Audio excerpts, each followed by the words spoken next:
Nakalagay. Dito kami natulog. Saan nakalagay yung groceries? Dito po namin dati nila. Oh, saan dinukot? Bintana.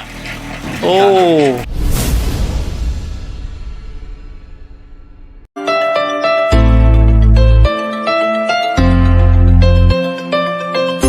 Good morning. Isang mainit na umaga po mga ka-KSP katuwang sa paglingap. Muli po mga ka-KSP kasama natin si Madam Reyna. Hello Madam Reyna, good morning. Good morning! Ayan, ngayong umaga i-update namin kayo doon sa pamilyang tinulungan po natin. Naalala niyo po si Lenlen, yung pamilya niya na tinulungan natin po ito na yung bahay po nila sobrang sira-sira na, no? Natutulog po sila na nakapayong sa loob ng bahay, nakaupo sa isang sulok para hindi mabasa. Yung bahay nila talagang bahang-baha kapag maulan. Then ang sipag nung mag-iina para may makain lang po sila. Kahit malakas ang ulan, kahit mainit, naglalako po sila ng tinapa at tuyo, no? And sa awa po ng Diyos at syempre sa tulong po ng ating mga KSP katuwang sa paglingap abroad, na ipagawa po natin yung bahay nila. Shoutout nga pala kay Ma'am Fe, Gayas Brazil of Canada. Ayan. Thank you ma'am, stay safe and stay healthy. Ayan. God bless. Go go go.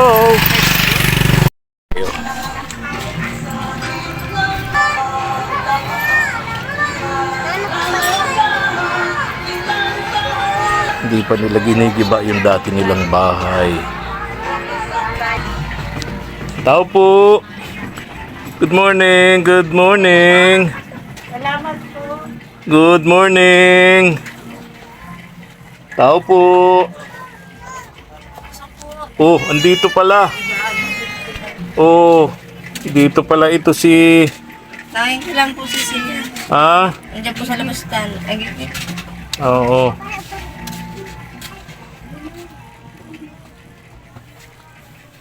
Pasok po. Kuya, damit ka muna.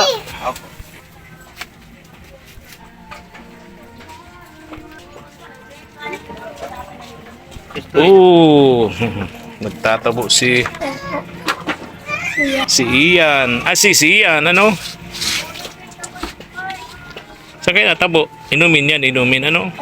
Kasi ito yung, ano nyo, bumbahan nyo yung panghugas, ano? Pwede ba kaming pumasok? Oh, di pa yata kayo nakakapag-ayos ng hinigaan nyo. Halin na po ng gising. Tanghali ng nagising. Oy, ganyan talaga tayong mayayaman. Pag mga mayayaman talaga, tulad natin, tanghaling gumising. Oh. Ha? Oh, wala pang short yung anak mo. Nakaw, magagalitan tayo ng YouTube. Naligo po. Ah, Pinaliguan ko po. naligo. Very good. Kasi mainit ang panahon natin, sobra, no? Dito kayo natutulog. Sa sala. Yung dalaga naman po namin ako hindi natutulog. Ah, sa kwarto, si Dalaga, si Shane. Ito lagi kong nalilimutan sa dami ng batang mga tinutulungan natin. Lagi kong nalilimutan ang mga pangalan. Ito si Siyan. Sian. Yung si Dalaga, si Shane. Second year high school, di ba? Okay. Okay. Okay na kayo dito. No? Ito ang kwarto ni Sian. Nasaan si Sian? Pasok po ma'am. Ayan po. Ito yung kwarto niya. Yung kwarto ng Dalaga. Ayan. Oh, ito si Madam Reyna, kasama natin. Morning po. Andun sa Ito Madam Reyna, ang isa sa mga pamilyang tinutulungan natin. Oh, napakasisipag nitong mag-iinang ito. Naglalako ng tinapa sa kalsada maghapon, kahit maulan, kahit mainit. Naglalako yan ng tinapa. Ito si Ate Lenlen, karga niya yung anak niya. Habang naglalako, itong mga bata, sila yung may pasan-pasan, may tawag sa Tay tayo po, bilao. bilao sa ulo, naglalakad. Oo, galing nila, sipag niyan. Kumusta ka kuya? Oh, sabi ni ate, lagi ka daw sinusumpong ng high blood. Talaga ha? High blood, tsaka yung mata mo? Sa mata po, pagka ano yung nahihilo ako. Hilo kayo. Kasi nga baka kailangan ng dagdag na grado ng salamin, no? Labo na nga po yung ano niya. Yung isa nakakakita pa naman. Nakakita pa naman po Yung isa malabo talaga. Pag wala po ako sa lamin, wala na po. Puro ano, Wala. puti na. Puro na puti. Nakikita mo. Pag wala kang salamin. So pag may ganyan, Ay, malinaw-linaw po siya. alisin mo daw yung salamin mo, kuya. Para Nakikita mo itong magandang kasama ko. Nakikita mo pa yan. Ay, large na po. Di mo na nakikita? Oo, di ka na nakikita. Palagay mo salamin. Oh, may magandang dalaga ka sa harap? Meron. Opo. Mura. Nakakakita. Huwag mo alisin yung salamin mo. Ha? tanggalin yung sa Oo, huwag mo tanggalin ang salamin. Oo. Tinataklag yun. Hirap pala niyan. Tanggalin yung Pag wala kang salamin, wala kang kita. Minsan nakakatulog po nga ako sa lamin na nasa ano. So, kaya naputol na po yan. Putol na. So dapat talaga may salamin. Walang kita pag walang salamin. Kawawa. Pag wala ako sa lamin maglakad ako nadadapa na para kung ano na. Kasi yung mga nagko-comment sa ating comment section ng ating mga upload videos, Madam Reyna, sabi nila, nasaan daw yung tatay, yung mga bata, ito nga si kuya. Ay hinahanap, bakit hindi daw siya ang maglako at yung mga anak, mga bata, instead na mag-aral, araw-araw nasa initan, nasa ulanan, nasa kalsada, naglalako ng tinapa. Bakit daw hindi itong si kuya bilang tatay nila? Eh, ang problema nga po, yung mata nga po. mata mo. Po ang inaano ko po. Oo. Saka yung high blood nyo. Oo. Lagi-lagi ba kayo sinusumpo ng high blood? Napapadalas nga po ngayon, minsan sa isang linggo, 2 beses. Oo, talaga ha? Anong nararamdaman nyo? Pagka ako nakaramdam na ng hilo, napunta ako sa ganito, natapat ako sa hangin. Oo. Wala kayong maintenance niya? Wala kayong maintenance sa high blood? Wala po. Wala. Anak ko, disgrasya. Ang alam ko, sabi ni Ate Linlen na minsan na daw kayong na-stroke. Opo. Na-stroke na kayo? Diyan po, natumba na po ako. Natumba na kayo na mild stroke. Oo. Tapos yung nagbabangka pa kayo, yung nangingisda pa kayo, muntik na raw kayo mahulog sa dagat. Nahulog na po ako. Nahulog ka na Naabot talaga. lang ako ng kasama ko. Oo. Kaya nga po yun sa gabi para maahon lang sa tubig. Ibig sabihin, sinumpong ka sa dagat Opo. ng high blood. Wala kang maintenance, hindi ka nagpapadoktor. Natatakot po ako sa doktor. Natakot sa doktor? Bihira naman. Ba't ka Para sabihin daw may COVID. Ay, pambihira. Paano ka gagaling? Pag ako naman na-quarantine, paano mo mag-ginagawa lang? Paano ka naman gagaling kung di ka magpapadoktor? Hindi ka po nagpagamot. Oo. Dapat po kayo ay gumaling. Oo. Mas lalong malaking Pag ako problema. sinusumpong, ay si Bianan man, binibigyan ako ng ano, yung gamot niya. Iba talaga pagka nagpa-check up, ano?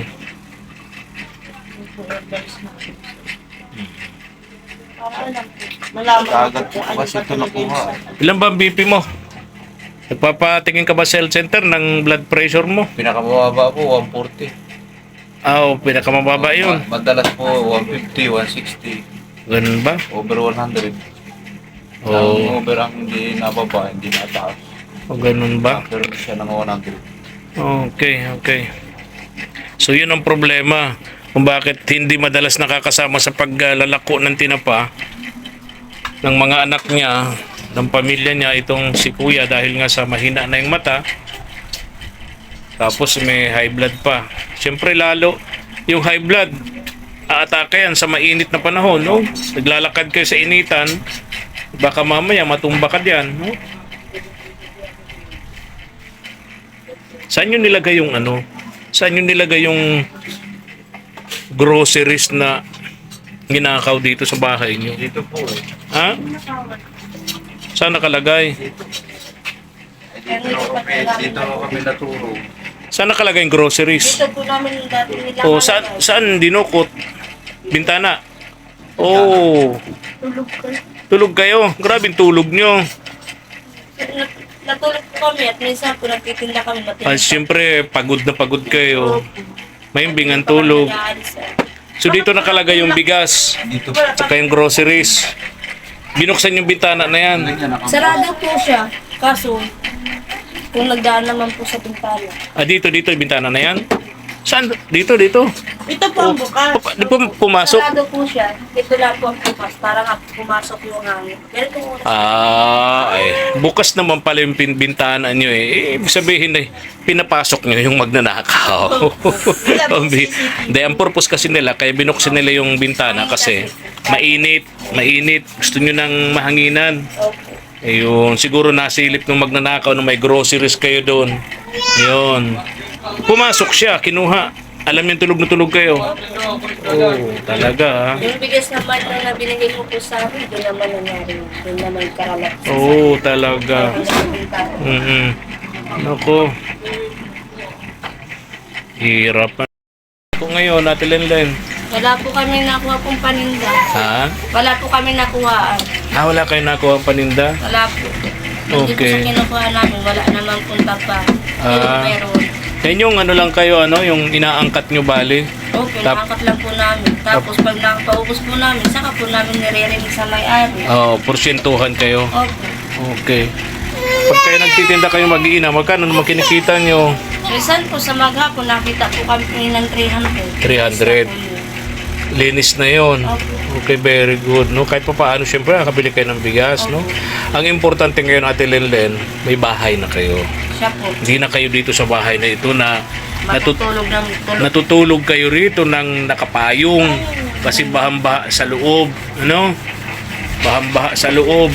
Ngayon, ba't hindi nyo pa yan ginigiba para lumawak yung compound nyo? May mga gamit pa. Ba't hindi nyo nailipat? Para at least, lumaki yung compound ninyo. Di ba?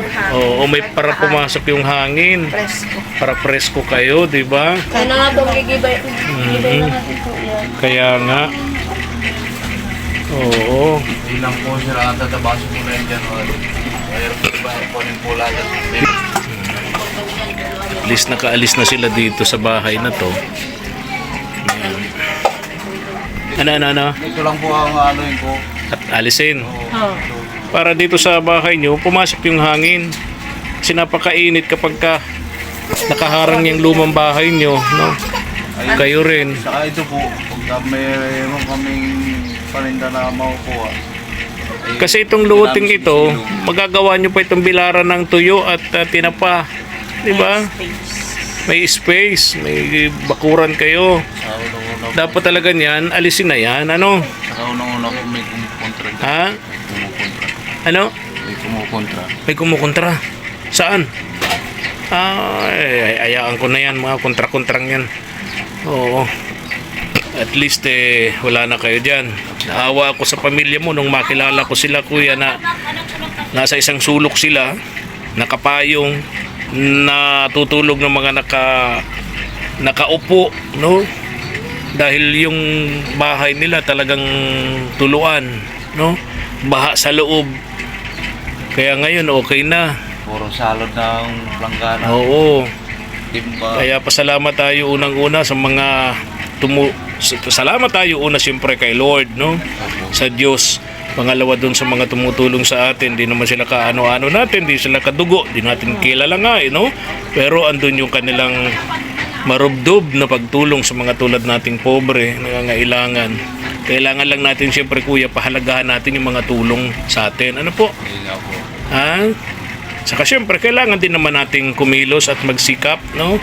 Para sa pamilya natin, di ba? Pabor ka ba doon sa sinabi ko? Very good. Malungkot ka. Wala po pa paninda. Walang paninda. Oo. So, paano yan? Pag walang paninda, anong gagawin nyo? Ha? Ha? Maghahanap ka na po dyan. Kung minsan napunta po ako doon sa baybay, nahanap ako ng kuwan. May tuyo man, wala man pinapa. Mas mabenta ba ang tinapa kasi sa tuyo? Halos parehas lang din po. O ba't hindi tuyo kung walang tinapa? Eh, malulukuhan lang po sa ano, sa gastos. Ganun ba? Maganda po yung dalawang magkasabay para medyo makaano sa gastos. Ganun ba yun? nakakapagtinda.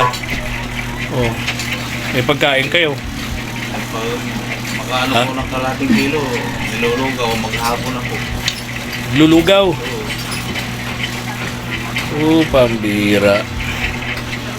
Pag nakatinda, makakabili ng Bigas. bigas na 2 kilo. Okay. O ba't ito hindi nag-eskwela itong mga anak nyo? Ayun nga po, wala nga po. Wala siya. Wala din pong pambaon. Ha? Naglakad po silang malayo. Ng baon. Opo. Ayan, Martes pa lang ngayon. Sa po. Siguro sa isang linggo nakakailang pasok sila. Kahapon naman po, nagpasok naman po sila kahapon. Nagpasok naman sila kahapon. Opo. So alternate, papasok, kinabukasan hindi. Mapasok po. Mapasok sila mamaya. Ngayon na po sila hindi nagpasok at kaya nga po hindi sila nakapasok. Walang pambaw, pamasahe nila. Walang naman po palakad na mainit. Init nga sobra, no? Sabi nga ako, inaso ko sa init. Kaya nga, sobrang init natin ngayon. Kaya, labas, di ba may dala ko ditong payong kaputi? Wala? Wala. Wala. Wala ko, nagdala ko ditong payong at kapote. Wala. Okay. Naku, malilimutin na talaga tayo. Kalimutan na. Limutin na tayo. So wala akong dadala dito. Wala po. Maalala mo na po. Ha? Maalala mo na po. Oo nga, malilimutin na tayo, Madam Reyna. Kaya, Paalala ko na po sa iyo. ikaw na ang tagapagpaalala, ikaw ng tawag doon, reminder. Opo. Sa memory. Oo. Kami memory mo. Oo, hirap ano. Okay, sige, gawan ko ng paraan. Pagbalik ko dito, sana may dala na akong payong at kapote nila. Yung payong, pag mainit, yung kapote, pag maulan, ano? Para sila naglalakad papunta sa eskwelahan. Di naman... Ano sila sa ulan. Yes, tama. Ito, bili kayong bigas, ha? Bigas, saka makapasok sila mamaya. Okay. Ingat kayo, ha? Asan yung dalaga? Hanggang po sa... Naglalaba? Okay. Nag-plate ng tuyo. Ganun. May nag-create po na rin. Tingnan natin ang ginagawa nun. Ayan, si Shane. Anong niluluto mo, ne? Ha? Sap-sap. Tuyo. Sarap niyan, tuyo. Wala kang tsinelas. Hanggang po sa... Ha? Hanggang po sa kabila.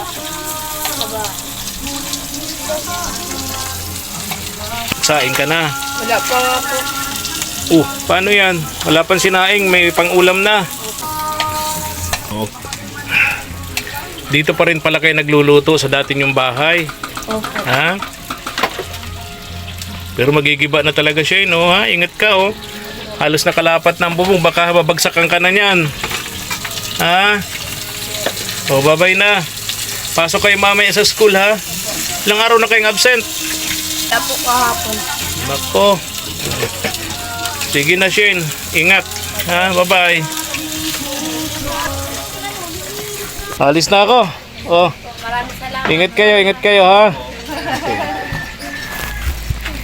Maraming salamat po. Ingat kayo. Ba't nilagyan mo ng harang? Ano yan? Yung bata po. Yung sa bata. Kailangan may harang doon para sa bata, no? Okay. Oo nga, baka lumabas ng bahay. Nalokso po siya. Tumatalon. Okay. Good. Ingat kayo lagi. Bye. Bigat ka rin, kuya.